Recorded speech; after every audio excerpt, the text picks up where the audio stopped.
नमस्कार, मेरा नाम उत्कर्ष श्रीवास्तव है और मैं बुंदेलखंड विश्वविद्यालय के बाबू जगजीवन राम विधि संस्थान के 9वें सेमेस्टर का छात्र हूँ। मेरा विषय भारत की नई शिक्षा नीति पर है। भारत के आज़ाद होने के बाद से ही हर एक माँ और बाप की प्रथम प्राथमिकता यही होती है कि वे उनके बच्चों को उच्च से उच्च शिक्षा वे प्रदान कर सके, ताकि उन्होंने जो अपने जीवन में संघर्ष और पीड़ा झेली है वे पल उनके बच्चों को देखना ना पड़े। तो कहीं ना कहीं ये समाज की सोच बन जाती है कि सफलता का रास्ता और व्यक्ति के व्यक्तित्व का विकास शिक्षा के मार्ग से ही होकर गुजरता है।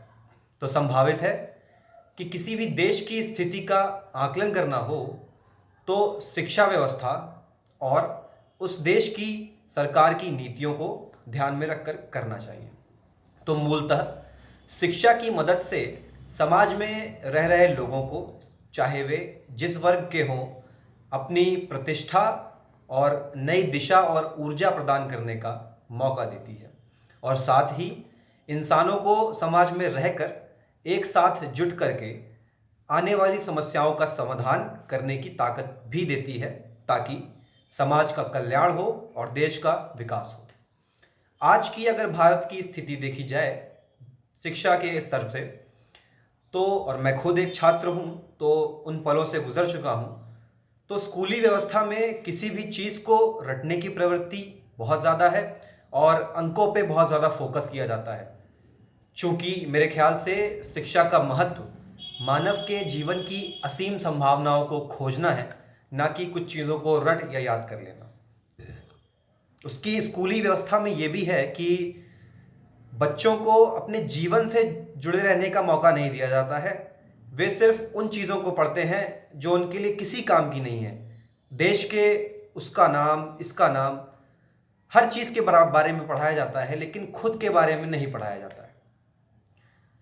चूँकि नई शिक्षा पद्धति के लागू होने के बाद से क्षेत्रीय भाषाओं का संरक्षण हो सकेगा, जो कि वेस्टर्न कल्चर को हटाने में काफ़ी कारगर साबित हो सकता है। और जिस बच्चे को जिस विषय में रुचि हो, चाहे वो वे खेल कूद हो, म्यूज़िक हो, आर्ट हो, जिसमें उसका पूरा मन लगे, अपनी पूरी ज़िंदगी उस चीज़ में झोंक सके, ताकि देश की उन्नति में अपना योगदान दे सके। साथ में हायर एजुकेशन में मल्टीपल एंट्री और एग्जिट के माध्यम से वे छात्र जो किसी कारणवश अपनी पढ़ाई बीच में ही छोड़ देते हैं, उन्हें 1 साल पूरा होने पर सर्टिफिकेट, 2 साल पूरा होने पर डिप्लोमा की डिग्री, और साथ ही अगर वो दोबारा पढ़ाई में मन लगाना चाहें तो वो उसी सिरे से चालू कर सकते हैं जहाँ पे उन्होंने वो अपनी पढ़ाई छोड़ी थी। तो नई शिक्षा नीति से कई सारी आशाएं और उम्मीदें जुड़ी हुई हैं। अब देखना ये है कि नई शिक्षा नीति भारत की स्थिति कहाँ तक मजबूत कर सकती है। तो इसी के साथ इजाज़त चाहता हूँ। जय हिंद, जय भारत।